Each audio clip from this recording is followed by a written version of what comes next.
Luton Town, from non-league to the brink of a Premier League fairy tale. It is 8 years since Luton Town returned to the Football League, a title-winning campaign under John Still in which they racked up 101 points and rattled in 102 goals culminating at Hyde, and a look at the direction of the travel of the two teams helps paint the picture of a quite extraordinary rise. Hyde have just finished 18th in the Northern Premier League Premier Division, the 7th tier, while Luton are 2 games from a championship playoff final and 3 from discovering the glitz of the Premier League, 30 years on from last tasting the top flight.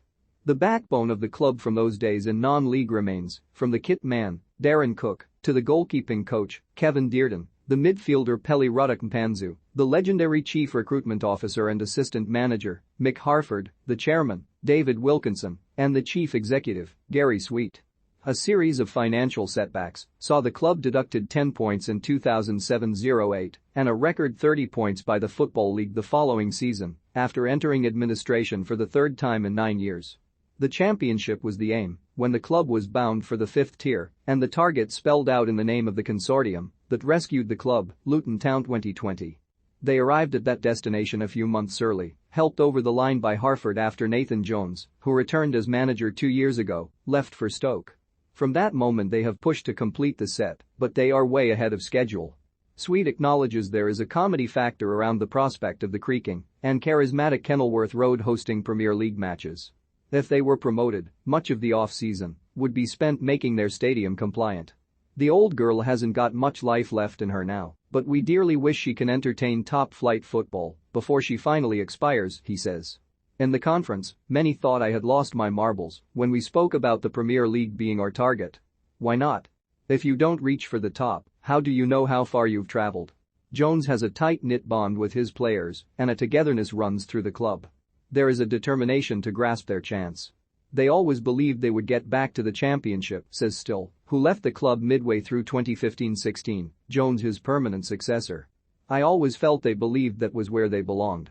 It is fantastic for the club, who felt they were wronged many years ago when they got bombed out of the league and I think responded in the only way you can respond, which is on the pitch.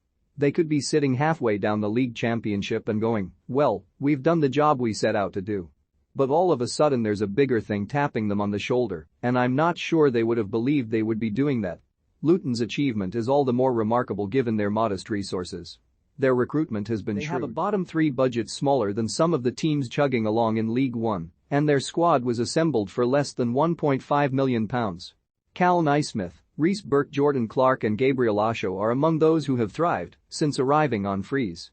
Elijah Adebayo, signed from Walsall last year, and Harry Cornick, who joined from Bournemouth in 2017, have impressed in attack.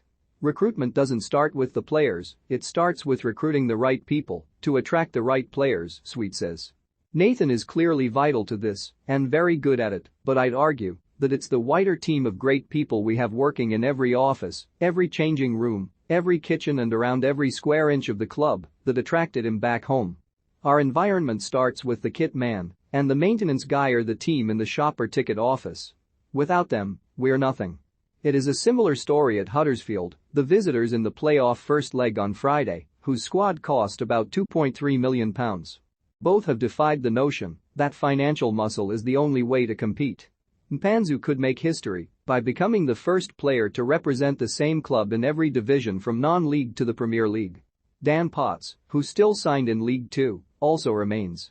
While other clubs trade in pounds as their only currency to gain points and silverware, we know that, while it's our desire to run a sustainable model, we can't compete with that, so we create different currencies that we believe are just as important as money, Sweet says. The club is in rude health compared with the one the consortium of Luton supporters inherited in 2008. They hope to move into a new stadium, Power Court, in 3 years, with detailed plans set to be submitted to local planning officers. It is every credit to everyone who stuck with the club through very dark days, Still says. They're just poking their heads through now to find the proper sunshine of the Premier League. Whether they do it or not is immaterial. The progress they have made so far is brilliant, and if it doesn't happen this time, who's to say it won't happen next year? If they manage to do it, and someone wrote a film about it, they'd say, yeah, that's got to be fiction. It is fairy tale stuff, isn't it?